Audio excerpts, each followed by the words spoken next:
Pemirsa, Anda masih bersama kami dalam program Update Bisnis. Kali ini kita masuk dalam segmen Kupas Bisnis dan sudah hadir bersama kami seorang narasumber, yaitu personal branding coach, entrepreneur, dan juga lecturer at Ciputra University.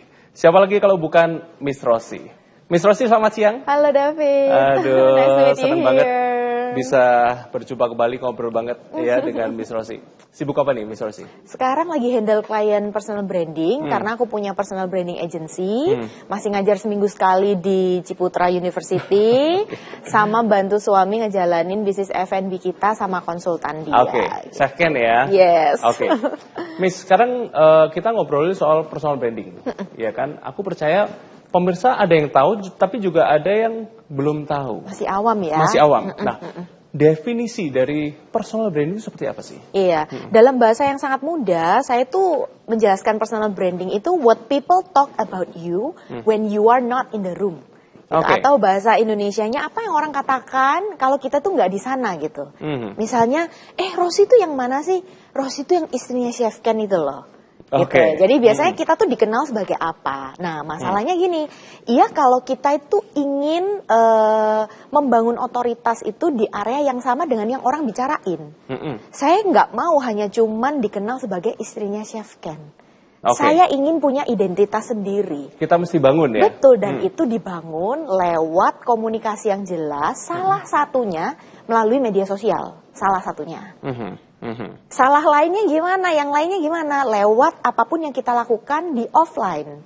Interaksi kita dengan orang, profesi kita, teman-teman dan lingkup pertemanan kita itu juga membangun personal branding kita loh. David pernah tahu nggak? Kalau satu orang misalnya, kamu masih ingat nggak dengan si A? Si A tuh siapa yang suka mabok-mabok itu loh. Padahal dia cuma suka kumpul dengan teman yang suka minum. Dianya nggak mabok. Tapi dia terseret karena circle-nya seperti itu. Itu yang sering dilihat orang. Karena apa yang sering sebenarnya kita lakukan dan sering dilihat orang itu menjadi sebuah opini dan persepsi. Dan kalau itu tidak diluruskan oleh kita tidak mengkomunikasikan personal branding kita dengan baik, itu akan menjadi fakta. Karena itu yang dipercaya oleh publik. Nah, kurang lebih seperti itu. Artinya kalau dulu kita itu dipandang orang seperti apa, ya itulah kita. Betul. Tapi dengan personal branding itu kita berusaha untuk membangun seperti apa kita ingin dilihat oleh orang lain. Benar, dengan penuh kesadaran kita mengedukasi dan mengkomunikasikan kepada orang, kita itu ingin membangun otoritas di area mana, ingin dikenal di area mana, seperti itu. Jadi bukan seperti ini ya. Nah, kata-kata personal branding itu kan kita baru dengar akhir-akhir ini. Ya kan, dulu itu kan kayaknya kita apa ya, personal branding kita nggak ada lah gitu kan. Nah, apakah personal branding itu hanya yang tampak di sosial media, entah itu Instagram, TikTok dan lainnya, atau memang harus selaras dengan apa yang kita tunjukkan di dunia nyata? Of course harus selaras, karena dunia sosial media itu hanya sekian persen ya. Makanya mungkin teman-teman sering dengar, tadi David kita sempat diskusi juga, kok nggak sama ya dengan apa yang dicitrakan gitu ya. Di sosial media suka amal misalnya ya, di belakang ternyata misalnya hedon, atau ternyata di depan itu di sosial media diceritakan sebagai orang yang hangat, family man. Ternyata kenyataannya suka ribut terus kasar sama istrinya gitu. Kan banyak seperti itu. Betul. I believe our real life itu speak louder daripada sosial media. Begitu. Makanya kalau kita kenal banyak sekali orang-orang yang tidak kurasi personal branding di sosial media, nggak punya akun Instagram, TikTok, LinkedIn juga nggak punya gitu ya. Tapi secara real life dia punya personal branding yang sangat baik. Orangnya memang santun, suka menolong gitu ya. Salah satu tandanya apa? Kalau kita pergi ke satu perumahan atau perkampungan, Pak kenal Pak Andi nggak? Oh saya tahu. Ayo saya antar ke rumahnya. Karena Pak Andinya baik sama dia. Coba kalau Pak Andi itu punya citra yang buruk, nggak tahu, nggak kenal, pasti gitu. Cari sendiri. Cari sendiri gitu. Orang akhirnya juga males gitu ya. Gitu. Nah, kita dulu mengenal bahwa branding ini adalah kayak sebuah produk yang perlu di branding atau perusahaan. Betul. Gitu ya. Nah, sekarang kita ngobrolin soal personal branding. Seberapa pentingkah personal branding? Apakah tidak cukup hanya branding secara perusahaan atau secara produk? Iya, kenapa personal branding ini isu yang sangat hype lately karena satu di era seperti ini ya, di era dengan internet yang sangat memfasilitasi kita, akses informasi yang sangat mudah, itu banyak sekali orang-orang dengan profesi yang sama yang kita tekuni. Misalnya MC, David juga ya, agent asuransi, agent properti, itu kita tuh udah banyak saingan di satu industri yang sama. Ya, kalau kita tidak kurasi personal branding, kita akan nampak sama di depan potensial target market kita. Tapi kalau kita tahu caranya kurasi personal branding, kita akan punya value lebih yang dilihat oleh orang. Misal orang kalau butuh asuransi, ke si A aja, dia itu loh, dia menyebutkan value-value. Sebenarnya padahal apakah agen asuransi tidak seperti dia? Sama baiknya. Mungkin produknya sama ya. Produknya sama, orangnya juga sama baiknya, sama helpfulnya. Tapi yang satu mencitrakan itu dengan baik dan mengkomunikasikannya di sosial media. Jadi orang menganggap dia itu lebih helpful terhadap klien. Karena yang ini tidak kurasi personal branding, tidak nampak value-value-nya itu. Gitu. Jadi orang akan melihat ke ini aja. Jadi personal branding yang dikurasi dengan baik dan diamplifikasi di media sosial, itu membantu orang mengenal kita lebih baik, sehingga orang tuh tahu, oh kalau saya butuh satu jasa tertentu, saya akan cari orang ini. Nah, singkat ceritanya, personal branding itu membantu kita menjadi top of mind. Top of mind itu orang yang pertama kali kita pikirkan kalau kita butuh sesuatu. Misal dokter kandungan lah, ya buat teman-teman yang mungkin udah nikah. Kenapa kok pilih dokter A? Karena kan mostly karena rekomendasi ya. Of course itu juga personal branding, ya. Tapi sekarang orang-orang atau generasi-generasi di bawah kita, David, itu mencari apapun lewat media sosial loh. Kalau kita tidak bisa ditemukan di media sosial, bagaimana orang bisa menikmati jasa kita? Bener banget. Gitu loh. Jadi dengan personal branding itu kita mendekatkan diri dengan orang, mendisplay value kita, membuat kita menjadi top of mind. Kayak gitu. Tapi emang bener ya, kita kalau kenalan sama orang gitu kan, misalnya namanya siapa Miss Rosi gitu kan, kita langsung secara nggak sadar kita langsung buka Instagram, kita cari Miss Rosi gitu kan, ya? Seperti apa. Bener. Nah, yang tampak di Instagram itu yang kurang lebih yang menjadi panduan kita untuk mengenal pribadi ini seperti apa. Gambaran kasarnya ya. Bener. Apalagi kalau kita pekerja profesional, yang terutama di area jasa ya, yang mana kita itu harus dikenal secara individu untuk orang itu bisa tahu kayak MC gitu ya, agent-agent ini itu kan jasa, yaitu dokter gitu, psikiater, psikolog gitu. Nah, bagaimana kita bisa memilih mereka kalau saya tuh nggak tahu, nggak bisa ngebayangin mukanya seperti apa, cara ngomongnya seperti apa, kayak gitu. Jadi bagaimana kita itu bisa disayang atau dipilih kalau kita tidak membiarkan orang tuh punya sedikit akses terhadap siapa kita, gitu. Oke. Nah, tadi Miss Rosi bicara soal agent, asuransi, agent properti, dokter juga. Kita tahu sekarang bahwa chef juga, termasuk suami saya loh. Tadi Miss Rosi bilang bahwa salah satu perjuangan pertama untuk personal branding ini suaminya sendiri ya. Betul. Awal mulanya dari situ, David. Gitu karena saya merasa harus menjual suami saya ini, saya harus touch up dia, saya harus mencari angle seorang chef itu kan, kalau kita bicara chef dan social media ya. Seorang chef kalau bikin konten masak itu biasa atau wow? Biasa. Memang kerjanya seperti itu. Nah, bagaimana seorang chef Ken ini bisa bersaing dengan banyak chef yang lain kalau sama-sama bikin konten masak? Ya, memang sih agak dibedain. Yang ini easy 10 minute cook meals gitu ya. Yang ini masakan untuk pengusaha atau untuk dijual. Yang ini masakan bekal anak sekolah. Yang ini empati gitu ya. Itu aja termasuk udah funneling konten. Ini juga area personal branding. Tapi saya tidak bahas itu dulu. Saya pengen seorang chef Ken ini dikenal sebagai chef yang apa. Gitu. Nah, akhirnya saya menggali berdasarkan personality dia, saya mencari atribut atau identity. Karena saya percaya dari satu profesi yang sama dengan identity yang berbeda itu menghasilkan satu personal branding yang unik, yang orang nggak bisa tiru. Satu profesi yang sama tapi dengan identity yang berbeda. Betul, menjadikan dia itu unik di areanya dia. Misalnya Chef Ken, saya nggak bicara fisik. Memang secara fisik dia lebih gitu stand out gitu ya, tinggi besar, dia nggak punya rambut, ya? Betul. Jadi kelihatan gitu ya. Tapi secara skill saya harus mencari pembeda. Atributnya Chef Ken apa? Identitinya apa? Dia suka ngajar, itu jadi identity. Jadi ini cara kita untuk mencari pembeda kita kalau kita bergerak di industri yang sama-sama MC. Kita punya atribut. Tuhan itu sudah memberi kita identity yang nggak mungkin sama dengan orang lain. Kalaupun kita punya identity yang sama, set identity itu menghasilkan satu gabungan keunikan tersendiri. Misalnya Chef Ken, identity-nya dia suka ngajar, dia family man, dia suka di area industri restoran, dapur terutama. Dari sini saya racik. Gitu. Oke, jadi artinya setiap orang itu mempunyai identity yang berbeda. Benar. Dan kita harus meng-set up-nya dengan baik. Betul. Oke, Miss, kita akan lanjut, tapi kita akan masuk dalam jeda terlebih dahulu. Pemirsa jangan kemana-mana, kami akan segera kembali.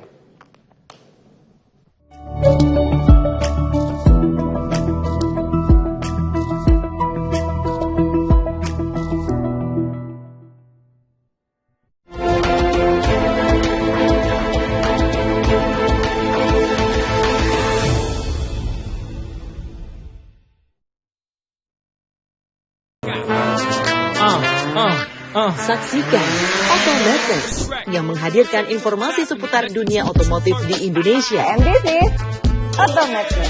Kita sudah setting mobil, Bisa berjuara dan berprestasi. Juara 1 untuk keempat kalinya. di energi listrik. Otomatis hadir setiap hari Minggu pukul 19.30 waktu Indonesia Barat. Hanya di Jawa Post TV. Otomatis, your automotive and lifestyle TV show in Indonesia. Foto ini memang secara komposisi ya, memang kuat di komposisi, yaitu dibentuk oleh garis dari rel kereta. Di fotonya itu ada kontras warna kuning di antara merah itu yang sangat unik. Ya, saya lihat kontras bagus dan banyak sekali kupu-kupu yang berterbangan di sekitar situ. Ya, wow. Yang pasti orang pasti nggak akan membantah, nggak akan bingung. Tujuannya di close itu supaya kita bisa lihat detail-detailnya. Saksikan Lensa hanya di Jawa Post TV. Jawa Post TV independen, respect, dan menghibur.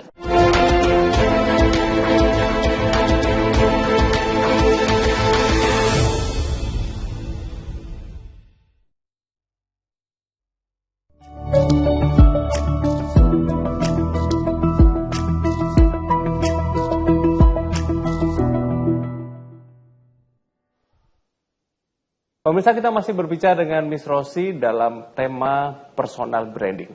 Oke, Miss, tadi berbicara mengenai banyaknya profesi yang memerlukan personal branding. Yes. Apakah semua profesi memerlukan personal branding, ataukah hanya yang bidang jasa atau siapapun? Sebenarnya siapapun itu punya personal branding. Contohnya seorang ibu rumah tangga aja yang tidak bekerja, itu pasti punya satu branding tersendiri di antara circle-circle-nya. Nah, sekarang tergantung kita memandang penting atau tidaknya, seberapa penting. Semua orang perlu dan penting, tapi seberapa penting? Tapi yang pasti, kita kan punya norma-norma dalam bersosialisasi, kita tahu do and don'ts-nya, itu termasuk mengkurasi personal branding diri kita sendiri loh. Jadi kalau teman-teman itu biasanya bilang, apakah personal branding itu selalu identik dengan bikin konten di sosial media? Itu tidak. Banyak orang yang tidak bikin konten, tapi mengkurasi dan tahu cara bersikap di real life seperti apa. Sebenarnya dia tuh sedang aware banget dengan personal branding dia. Gitu. Yang sedang saya cermati sekarang itu mahasiswa saya. Ya, saya bilang, kamu itu di kelas tanpa sadar itu sedang membangun personal branding. Mungkin saat ini kamu tidak sadar, tapi mungkin David ingat ya, siapa teman di satu angkatan yang paling nakal, paling suka bolos? Oh, jelas, ya, ingat. paling kurang ajar sama guru misalnya. Nah, itu udah personal branding terhadap orang itu loh, Fit. Jadi dari sedini mungkin kita tuh seharusnya aware dengan itu dan bisa membawa diri kita di real life. Itu dulu poin nomor 1. Gitu. Karena we never know, 5, 10, 15 tahun lagi kita ketemu teman-teman satu angkatan, misalnya teman-teman lagi bikin proyek nih, gede gitu ya, job gede gitu ya. Ajak Rosi dong. Jangan Rosi itu dulu pas kuliah suka tidur. Akhirnya nggak jadi deh saya dapat job itu. Jadi mereka akan menilai saya berdasarkan personal branding saya pada saat kuliah. Padahal mungkin saya sudah berubah gitu. Oke. Nah, cuman seperti ini. Personal branding itu kan mau nggak mau pasti melekat, yes. gitu kan. Nah, cuman pertanyaannya, apakah untuk menunjang bisnis, siapa saja memerlukan personal branding? Seharusnya iya. I can say yes, definitely. Gitu. Tergantung dia punya energi nggak untuk melakukan itu, terutama yang berhubungan dengan sosial media. Sosial media saya nggak ngomong cuma Instagram, di dunia profesional atau teman-teman yang masih saat ini bekerja dengan orang lain, LinkedIn adalah salah satu sosial media yang harus teman-teman perhatikan. gitu ya. Jadi LinkedIn itu sosial media untuk para profesional. Disitulah para CEO, para headhunter ya, para HR itu mencari talent-talent yang berbakat. Gitu. Kalau kita ini ingin ditemukan dan ingin nge-link dengan orang yang se-circle, ya, of course kita harus kurasi personal branding di LinkedIn. David punya LinkedIn nggak? Belum. Pulang dari ini harus bikin ya, Fit? Harus bikin ya langsung. Harus bikin. Karena corporate itu cari everything dari LinkedIn. Dan kamu akan ketemu dengan banyak orang-orang yang se-vibe, se-frekuensi, saling nunjang. Di LinkedIn tuh ada saling nge-link sama endorse. Endorse tuh misalnya gini, saya klaim sebagai seorang personal branding coach di LinkedIn. Kalau ada orang yang pernah ikut seminar saya dan merasa saya ini menginspirasi dia di area personal branding, dia bisa memberikan saya endorsement di LinkedIn itu. Di LinkedIn itu. Jadi status saya sebagai personal branding coach itu diakui oleh beberapa orang. Isn't it wonderful?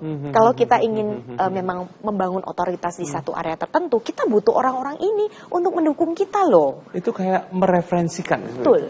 Seperti itu kalau di LinkedIn. Nah, aku nih misalkan, ya kan, setelah dengar dari Miss Rosi sebagai bagaimana pentingnya personal branding untuk meng-create atau memulai personal branding, caranya gimana, Miss? Oke, nomor satu sebenarnya bisa dilakukan sendiri, self awareness, kenal diri sendiri, strength weakness-nya apa, identity-nya apa. Nah, definisi tentang identity apa nanti boleh di googling, boleh juga ikut kelasnya Pintership gitu ya. Karena kalau dijelasin di sini sangat banyak. Panjang, jadi ya? identity itu set atau substance yang melekat di kita, termasuk latar belakang pendidikan, itu juga masuk di identity kita. Banyak kan orang-orang dikenal, oh dia S2 ini, dia S3, dia profesor, gitu ya. Jadi latar belakang pendidikan, masa lalu kita, personal branding story kita, expertise kita, strength kita itu menjadi sebuah identity yang melengkapi personal branding kita. Gitu. Nah, kita mesti sadar dulu. That's point number one.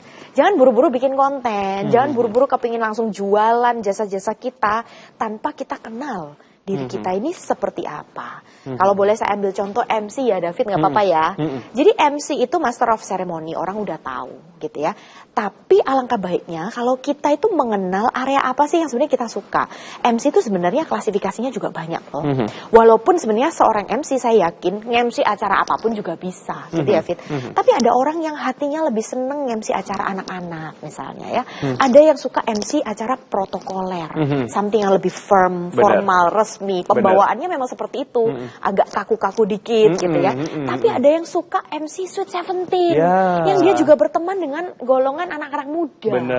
Jadi vibe-nya, pembawaannya bisa masuk gitu. So know yourself dulu gitu. Jalan masuknya dipilih dari what you are good at. Jadi ada banyak teori-teori sih untuk mengenal diri. Ada teori Ikigai, pernah dengar ya? Ikigai itu ya sesuatu yang kita good at, orang mau bayar di area itu, kita rela berkorban di area itu gitu. Pengenalan diri adalah basic dari personal branding yang sesungguhnya. Gitu.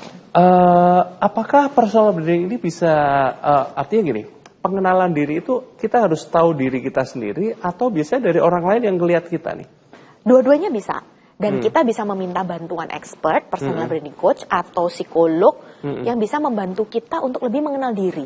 Dan banyak sekali kan sekarang tes bakat minat juga, ya kan, tes kepribadian, tes karakteristik diri sendiri, itu sangat membantu untuk kita tahu diri kita tuh sebenarnya seperti apa. Dan saya yang melihat the beauty of the personal branding journey adalah ketika saya membantu klien saya tuh untuk menemukan personal branding dia, the core of the value of my client, itu ternyata dia berproses dari yang dia tidak mengenal dirinya sendiri, menjadi dia tuh tahu, oh ternyata aku tuh menyukai ini ya, ternyata ini tuh membuat aku geram, jadi aku ini sebaiknya melakukan ini, sehingga aku kalau menjadi seorang dokter itu panggilanku itu untuk pasien yang golongan seperti ini loh. Contohnya gimana? Contohnya misalnya ya, saya kenal dengan Objin, karena saya kan pasangan yang sedang menuju 2 garis gitu ya. Jadi saya sama suami sedang berjuang untuk punya anak. Saya kenal dengan banyak sekali Objin, ya.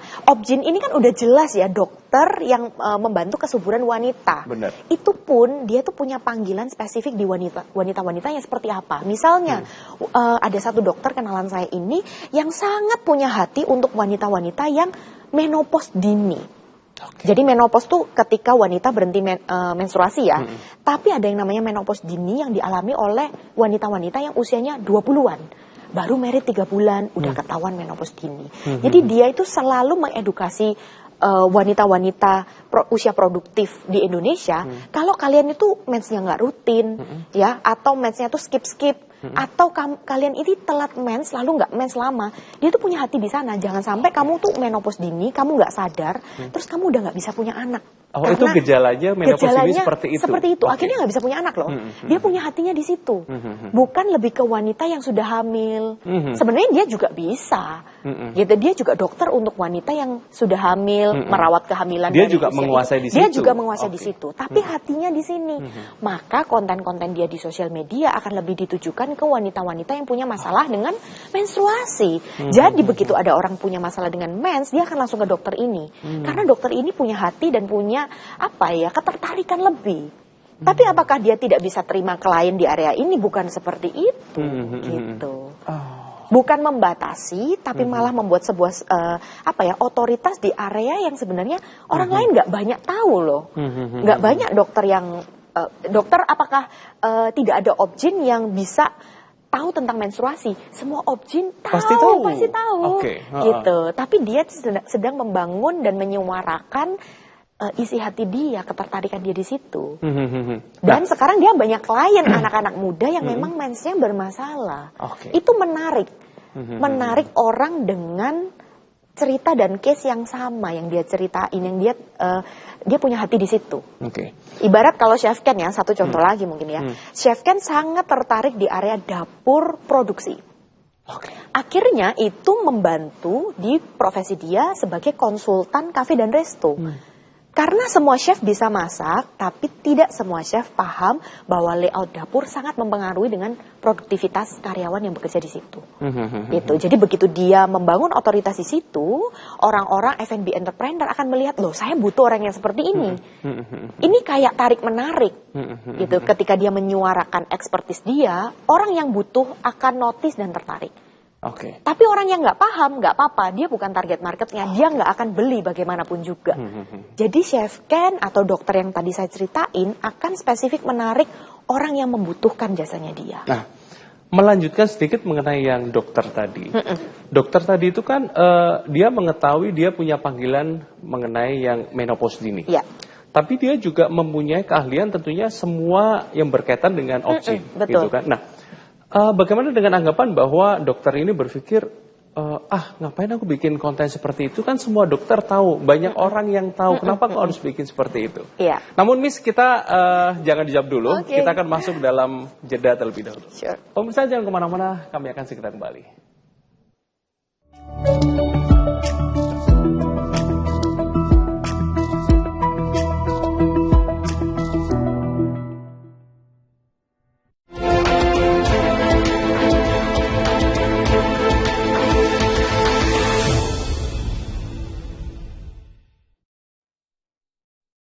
Foto ini memang secara komposisi ya, memang kuat di komposisi, yaitu dibentuk oleh garis dari rel kereta. Di fotonya itu ada kontras warna kuning di antara merah itu yang sangat unik. Ya, saya lihat kontras bagus dan banyak sekali kupu-kupu yang berterbangan di sekitar situ. Yang pasti orang pasti nggak akan membantah, nggak akan bingung. Tujuannya di close itu supaya kita bisa lihat detail-detailnya. Saksikan lensa hanya di Jawa Post TV. Jawa Post TV, independen, respect, dan menghibur.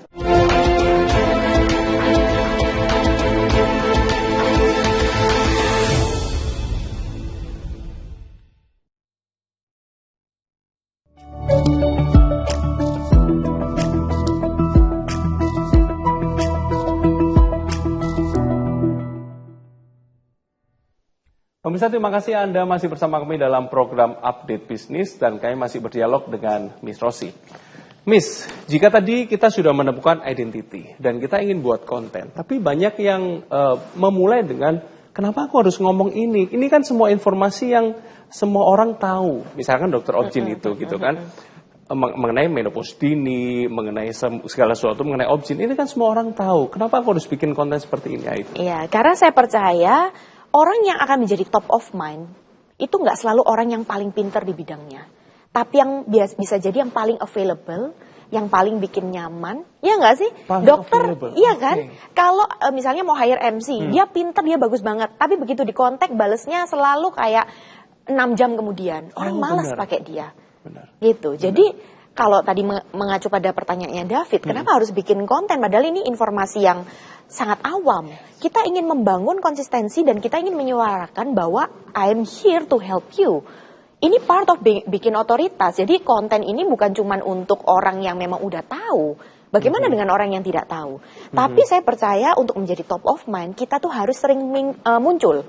Kalau kita sering muncul, ya secara tidak sadar, kita tuh sudah masuk ke alam bawah sadarnya orang-orang. Konten dilihat nggak dilihat, oh sering muncul, Chef Ken rutin upload ya. Walaupun dia nggak selalu lihat kontennya Chef Ken, tapi dia tahu, oh Chef Ken ini chef yang membangun otoritas sebagai konsultan F&B, chef yang ngerti gimana utak-utik dapur untuk produksi. Suatu kali ada teman butuh, aku mau buka cafe resto dong, ke siapa ya? Ingatnya Chef Ken, dia rekomendasiin. Gitu. Jadi kita harus sering muncul supaya orang ingat kita.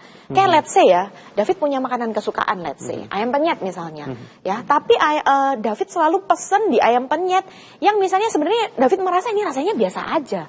Tapi kenapa David pesen di sini? Dia paling deket sama rumah, paling available, paling cepet dia. Iya nggak sih? Paling gampang diraih. Paling gampang diakses.